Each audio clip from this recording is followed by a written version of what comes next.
الرجيم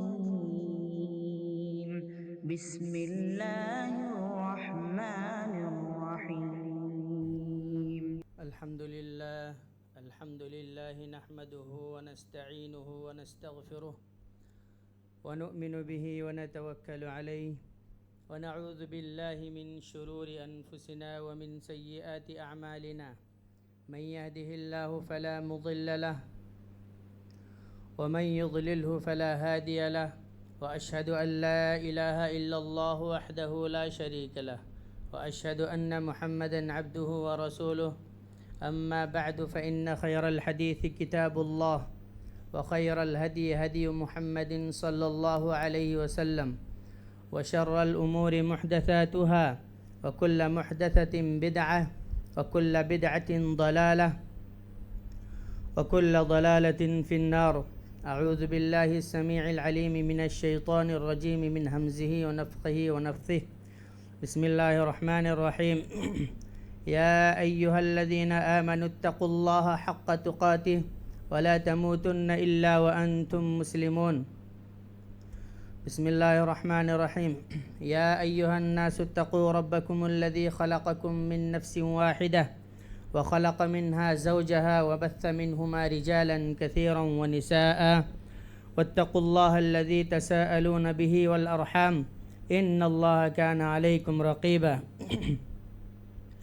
يا أيها الذين آمنوا اتقوا الله وقولوا قولا سديدا يصلح لكم أعمالكم ويغفر لكم ذنوبكم ومن يطع الله ورسوله فقد فاز فوزا عظيما. تمام قسم کی تعریف و توصیف، کبریائی اور بڑائی صرف اور صرف اللہ رب العزت کے لیے سزاوار ہے، جس نے ہمیں اشرف المخلوقات بنایا، جو پوری دنیا کا، آسمان و زمین کا خالق ہے، مالک ہے، رازق ہے. لاکھوں کروڑوں درود و سلام نازل ہو ہمارے آپ کے آخری نبی احمد مجتبیٰ محمد مصطفیٰ صلی اللہ علیہ وسلم پر. محترم سامعین، آج کے اس بابرکت مجلس میں، جمعہ کے خطبہ میں میرا موضوع ہے قرآن کریم کی تلاوت کی فضیلت. محترم سامعین، آج دنیا میں جہاں کہیں پر بھی مسلمانوں پر ظلم ہو رہا ہے، ان کو مارا جا رہا ہے، کاٹا جا رہا ہے، ان پر ظلم ہو رہا ہے، ان کی نسل کشی ہو رہی ہے، ان کے ملکوں کو قبضہ کیا جا رہا ہے، مسلمانوں کو محکوم بنایا جا رہا ہے. ان کی بہت سارے وجوہات ہیں. ان میں سے سب سے اہم اور بڑی وجہ یہ ہے کہ مسلمانوں نے قرآن کریم کو چھوڑ دیا ہے. قرآن کریم کو ہم کیسے چھوڑے ہوئے ہیں؟ تو سب سے پہلے یہ کہ ہم قرآن کریم کی تلاوت کرنا چھوڑ دیے، قرآن کریم پر غور و فکر کرنا چھوڑ دیے، قرآن کو سمجھنا چھوڑ دیے، قرآن کے احکامات پر عمل کرنا چھوڑ دیے، قرآن کے قاعدہ قانون کو ہم اپنے اوپر اور ہم اپنے اہل و عیال پر اور ہم اپنے جو ہے محلہ پر، ہمارے ملک پر قرآن کریم کے قوانین کو نافذ کرنا بند کر دیے. اس لیے جو ہے ہم پر ظلم ہو رہے ہیں. قرآن کریم کہتا ہے آپ شرک و بدعت چھوڑ دو ورنہ آپ کے اعمال برباد ہو جائیں گے اور آپ کو جہنم میں ڈال دیا جائے گا. اللہ تعالیٰ ارشاد فرماتا ہے لَإِنْ أَشْرَكْتَ لَيَحْبَطَنَّ عَمَلُكَ وَلَتَكُونَنَّ مِنَ الْخَاسِرِينَ. اللہ تعالیٰ نبی کو مخاطب کر کے فرما رہا ہے کہ اے نبی، اگر آپ بھی شرک کرو گے تو آپ کے بھی اعمال برباد ہو جائیں گے اور آخرت میں خسارہ اٹھانے والوں میں سے ہو جاؤ گے. یہاں پر اللہ تعالیٰ نبی کو بھی بخش نہیں رہا ہے شرک کے معاملات میں. شرک کے معاملات میں اللہ تعالیٰ نبی کے ساتھ بھی کوئی کمپرومائز نہیں کر رہا ہے. اتنی خطرناک گناہ ہے، اتنی خطرناک جو ہے چیز ہے. تو قرآن کہتا ہے شرک و بدعت سے دور رہو، اور ہم جو ہے شرک و بدعت میں ڈوبے ہوئے ہیں۔ چاہے محرم کا موقع ہو، یہ سفر کا مہینہ چل رہا ہے، اس میں کتنے طرح کے شرک و بدعت کے کام ہوتے ہیں، چاہے وہ جو ہے ذوالحجہ کا مہینہ ہو، چاہے وہ ربیع الاول کا مہینہ ہو جس کو عید میلاد النبی کے نام سے مناتے ہیں، اس طرح سے ہمارے معاشرے میں چاہے وہ 11واں ہو، چاہے وہ 40واں ہو، اس طرح کے بے شمار شرک و بدعت کے کام ہوتے ہیں۔ قرآن کہتا ہے والدین کے ساتھ حسن سلوک کرو، وَقَضَى رَبُّكَ أَلَّا تَعْبُدُوا إِلَّا إِيَّاهُ وَبِالْوَالِدَيْنِ إِحْسَانًا۔ اللہ تعالیٰ نے فرض قرار دیا ہے کہ اللہ تعالیٰ کی عبادت کے سوا کسی کی عبادت نہ کی جائے، اور والدین کے ساتھ حسن سلوک کیا جائے۔ لیکن ہمارا معاملہ کیا ہے؟ خاص کر کے نوجوان بچوں کا معاملہ کیا ہے؟ وہ اپنی جوانی، اپنی طاقت، اپنے پیسے کے بل بوتے پر گھمنڈ اور تکبر میں آ کر ماں باپ کی عزت نہیں کر رہے ہیں، ماں باپ کے سامنے اکڑ رہا ہے، ماں باپ کو جھڑک رہا ہے، ماں باپ کو گالیاں دے رہا ہے، اور ماں باپ کو جو ہے یہاں تک کہ گھروں سے بھی نکال رہا ہے۔ قرآن کہتا ہے ہر پریشانی اور مصیبت کے وقت مجھے پکارو اور صبر اور نماز کے ذریعے سے مدد حاصل کرو، لیکن ہم مصیبت اور پریشانی کے وقت کہاں جا رہے ہیں؟ غیر اللہ کے آستانے میں جا رہے ہیں، اور ہم غیر اللہ سے مدد مانگ رہے ہیں۔ قرآن کہتا ہے تم زنا کے قریب مت جاؤ، لیکن آج ہمارے نوجوان دن بھر میں کتنے زنا کے کام کر رہے ہیں، ہاتھوں کا زنا، پیروں کا زنا، آنکھوں کا زنا، اور جو ہے گندی باتوں کے ذریعے سے زبان کا زنا، کتنے طرح کے جو ہے زنا جو ہے میں ملوث ہے آج ہمارے نوجوان۔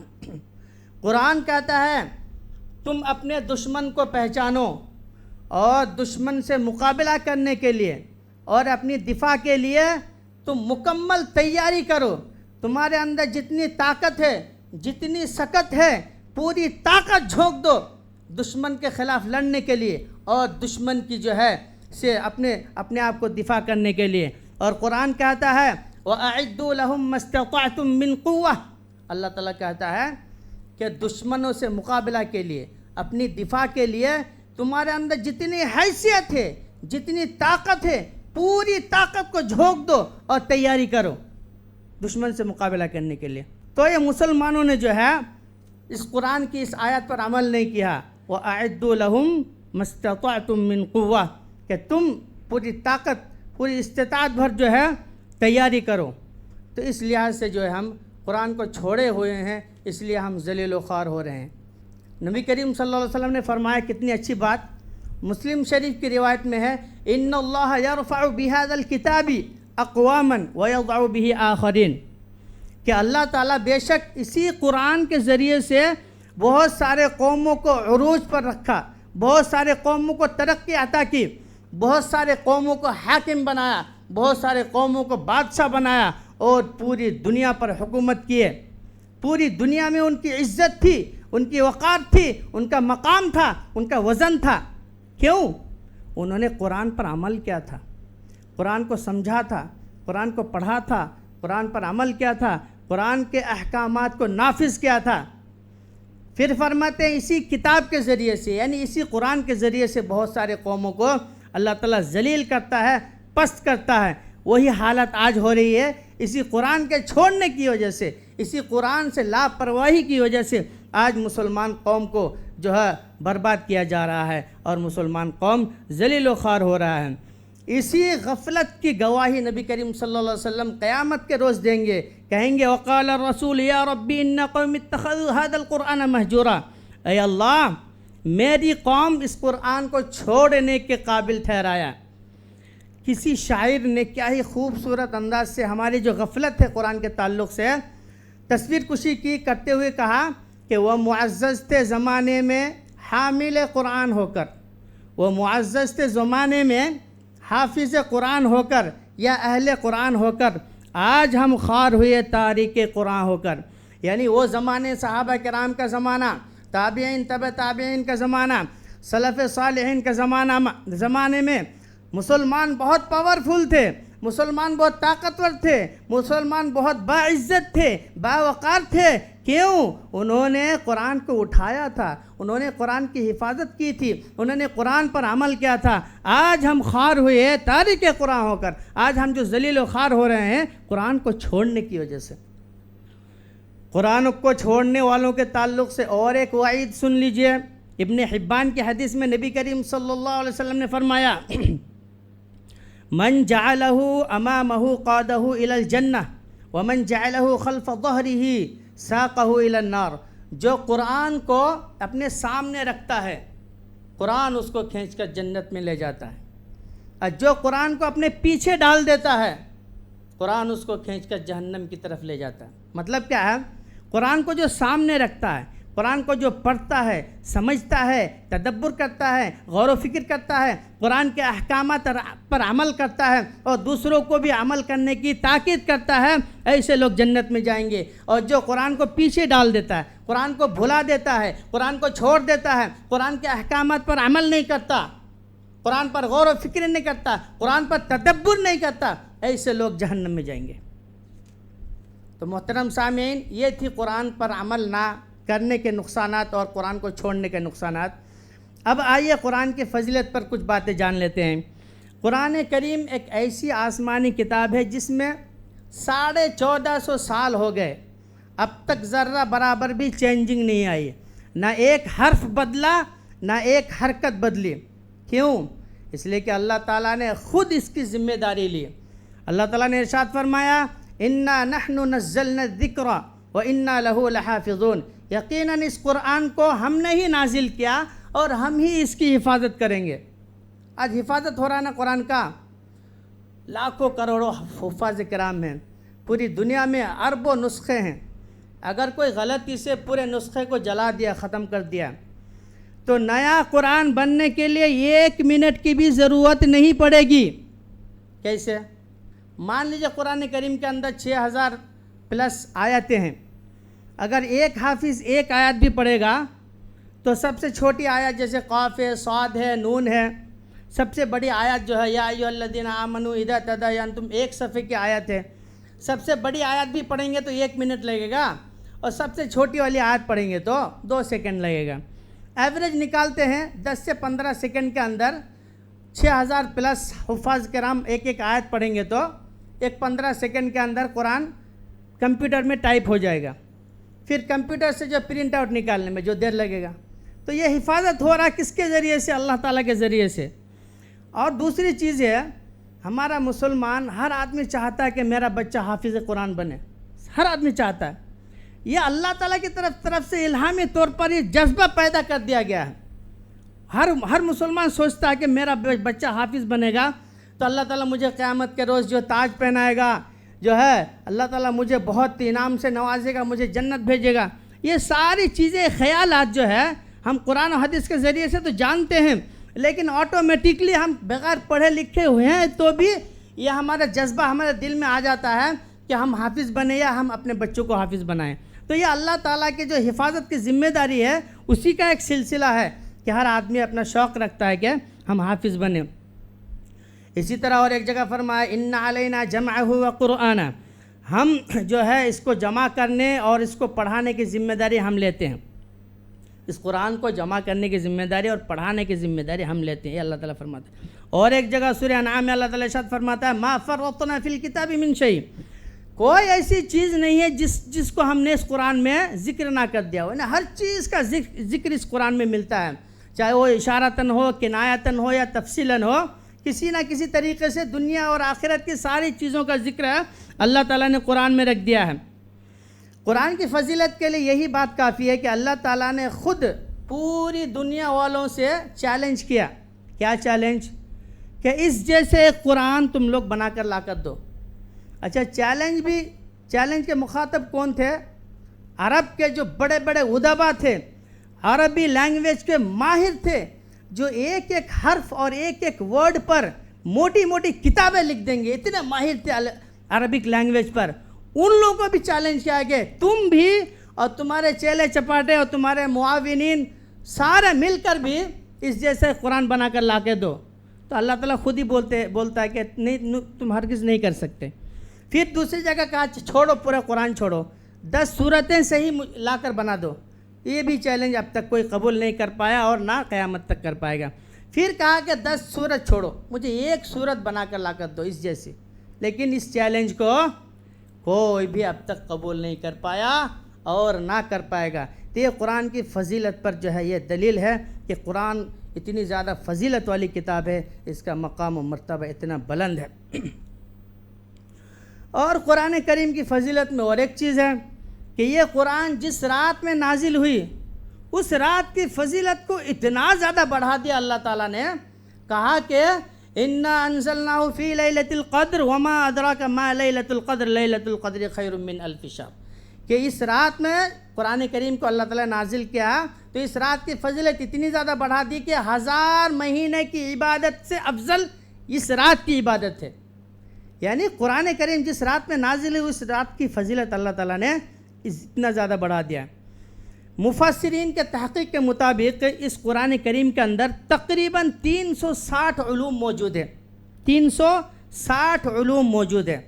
فرمایا من اراد العلم فلیصور القرآن فإن فیہ علم الاولین والآخرین، طبرانی کی روایت ہے، فرماتے ہیں کہ جو علم حاصل کرنا چاہتا ہے یا علم میں ماہر بننا چاہتا ہے اس کو کیا کرنا چاہیے؟ قرآن کا مطالعہ کرنا چاہیے، قرآن پر غور و فکر کرنا چاہیے، اس لیے کہ قرآن کریم کے اندر اولین سے آخرین تک ساری چیزوں کا جو ہے علم موجود ہے۔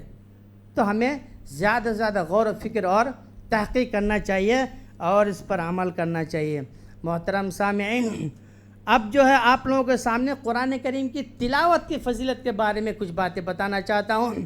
سب سے پہلے مشہور حدیث ہے بخاری شریف کی روایت، خیرکم من تعلم القرآن وعلمہ، تم میں سب سے بہترین آدمی وہ ہے دنیا و آخرت کے اعتبار سے، تم میں سب سے بہترین آدمی وہ ہے جو قرآن کو سیکھتا ہے اور سکھاتا ہے، قرآن کو پڑھتا ہے اور پڑھاتا ہے، قرآن کو سمجھتا ہے اور سمجھاتا ہے، قرآن پر عمل کرتا ہے اور عمل کرنے کی دعوت دیتا ہے، ایسا شخص دنیا میں سب سے بہترین آدمی ہے۔ سبحان اللہ۔ تو قرآن کریم کی تلاوت کی فضیلت دیکھیے، آپ اگر سب سے بہترین آدمی بننا چاہتے ہیں تو قرآن کی تلاوت کیجیے۔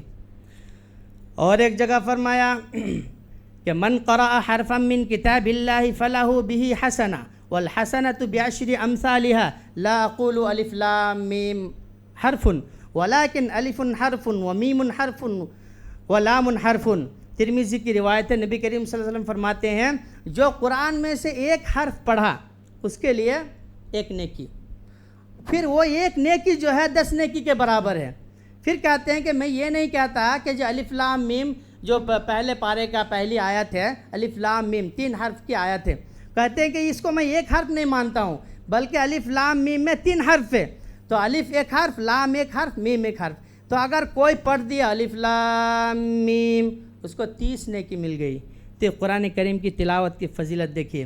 اور ایک حدیث مسلم شریف کی حدیث ہے، فرماتے ہیں الماہر بالقرآن مع السفرۃ الکرام البررہ والذی یقرأ القرآن ویتتعتع فیہ وہو علیہ شاق لہ اجران۔ اللہ اکبر۔ کہتے ہیں کہ جو قرآن میں ماہر ہے، قرآن کو بہت اچھے انداز سے پڑھتا ہے، تجوید مخرج کے ساتھ پڑھتا ہے، تو اللہ تعالیٰ اس کو قیامت کے روز بہت ہی عظیم اور مرتبہ والا فرشتوں کے ساتھ ان کو فرشتوں کے ساتھ ہوں گے۔ قرآن میں ماہر آدمی جو ہے قیامت کے روز فرشتوں کے ساتھ ہوں گے۔ پھر فرمایا جو قرآن اٹک اٹک کر پڑھتا ہے یا قرآن پڑھنے میں پریشانی ہوتی ہے، تکلیف ہوتی ہے، مشقت ہوتی ہے، لیکن اٹک اٹک کر پڑھنے کی وجہ سے، مشقت اور تکلیف سے پڑھنے کی وجہ سے وہ قرآن کو پڑھنا چھوڑتا نہیں ہے، وہ بیزار نہیں آتا ان کو، وہ پھر بھی کوشش کرتا ہے، پڑھتا ہے۔ تو بولتے ہیں کہ ایسے آدمی کے لیے 2 اجر ہے، ڈبل ثواب ہے۔ سبحان اللہ۔ یعنی قرآن میں جو ماہر ہے ان کی ہمت افزائی کر دی کہ تم فرشتوں کے ساتھ ہوں گے، لیکن جو اٹک کر پڑھنے والے کو بھی مایوس نہیں کیا، کہا کہ ان کو دوہرا اجر ملے گا، ڈبل ثواب ملے گا۔ تو الف لام میم اگر کوئی مشقت سے اٹک کے پڑھ دیا تو ان کو 30 کے بجائے 60 ثواب مل جائے گا، ڈبل اجر کہا گیا نا۔ اسی طرح سے اور ایک حدیث بخاری اور مسلم شریف کی حدیث جس میں نبی کریم صلی اللہ علیہ وسلم ابی بن کعب رضی اللہ تعالی عنہ جو ایک صحابی ہیں، کہتے ہیں کہ اے ابی، اللہ نے مجھے حکم دیا ہے، امرنی ان اللہ عز وجل امرنی ان اقرأ علیک لم یکن الذین کفروا قال وسمانی قال نعم فبکا ابی۔ اللہ اکبر۔ نبی کریم صلی اللہ علیہ وسلم ابی بن کعب ایک صحابی ہیں، ان سے کہتے ہیں اے ابی، مجھے اللہ تعالیٰ نے حکم دیا ہے کہ میں تم کو سورہ بینہ کی تلاوت پڑھ کر سناؤں۔ ابی بن کعب بہت ہکا بکا رہ گیا کہ نبی جن کے اوپر قرآن نازل ہوا وہ نبی مجھے قرآن سنانا چاہتا ہے، وہ بھی اللہ کے حکم سے۔ ابی بن کعب نے کہا یا اللہ کے رسول، میرا نام لیے کہ اللہ تعالیٰ؟ کہا کہ ہاں۔ ابی بن کعب رونے لگے۔ ایک عام آدمی، عام صحابی کا نام اللہ تعالیٰ لے رہا ہے، وہ بھی نبی کے سامنے، اور نبی کو حکم دیا جا رہا ہے اے نبی تم ابی بن کعب کو قرآن پڑھ کر سناؤ، سورہ بینہ پڑھ کر سناؤ۔ حضرت ابی رونے لگے۔ اتنا بڑا مقام، سبحان اللہ، اتنی بڑی عزت اور شرف کی بات کہ ان کا نام اللہ لے رہا ہے، وہ بھی نبی کے سامنے۔ آج اگر ہمارا نام کوئی محلہ کا سردار لے لیتا ہے تو ہم خوش ہو جاتے ہیں، کوئی ایم ایل اے لیتا ہے تو ہمارا سینہ چوڑا ہو جاتا ہے، اس سے آگے تھوڑا ایم پی لیتا ہے تو ہم خوشی سے پاگل ہو جاتے ہیں۔ اگر غلطی سے پی ایم لے لے ہم میں سے کسی کا نام، اور ہمارا نام لے کر کانفرنس میں جو ہے ہمارا ذکر کرے، ذکر خیر کرے، تو ہم شاید خوشی سے پاگل ہو جائیں گے، بے ہوش ہو جائیں گے۔ لیکن اللہ اگر کسی کا نام لے لے، اللہ اکبر، میں تو کہتا ہوں ہم میں سے کسی کا نام اللہ اگر لے لے تو ہم پوری زندگی کو قربان کر دیں گے اللہ کے لیے، اور کوئی دوسرا کام نہیں کریں گے ہم۔ اچھا، یہ فضیلت کیسے حاصل ہوئی؟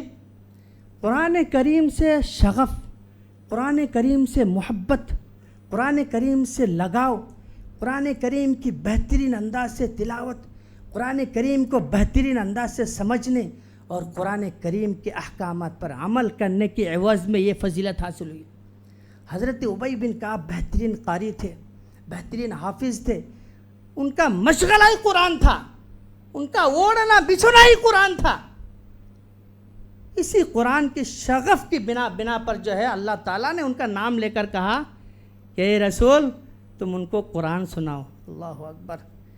یہ فضیلت ہم بھی پا سکتے ہیں، ہم بھی اگر قرآن کے پیچھے پاگل ہو جائیں گے، قرآن کی جو ہے تلاوت کریں گے، قرآن کو حفظ کریں گے، قرآن کی میننگ کو سمجھیں گے، مفہوم کو سمجھیں گے، قرآن کے اوامر نواہی پر عمل کریں گے، تو انشاءاللہ یہ فضیلت ہمیں بھی حاصل ہوگی، اللہ تعالیٰ ہمیں بھی فضیلت دے گا۔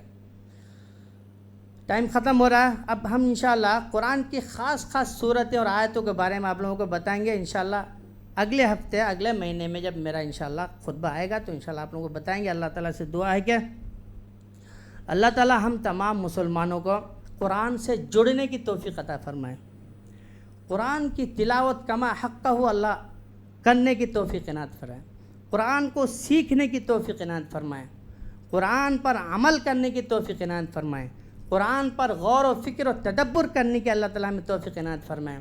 اللہ تعالیٰ ہمیں قرآن کے لیے زیادہ سے زیادہ وقت دینے کی توفیق عنایت فرمائے، قرآن کے لیے ہمیں زیادہ سے زیادہ پیسہ خرچ کرنے کی اللہ ہمیں توفیق عنایت فرمائے، اور ہم اللہ تعالیٰ کسی بھی ایج میں آ گئے ہوں، کسی بھی عمر میں پہنچ گئے ہوں، اللہ تعالیٰ ہمیں قرآن کو سیکھنے کی اللہ ہمیں توفیق دے، اور اس کے لیے اللہ تعالیٰ ہمیں ماحول پیدا فرما، اس کے لیے ہمیں اللہ تعالیٰ وسائل و ذرائع پر پیدا فرما کہ ہم میں سے ہر انسان قرآن سیکھے، کوئی بھی آدمی ایسا نہ ہو کہ قرآن سیکھے بغیر مر جائے۔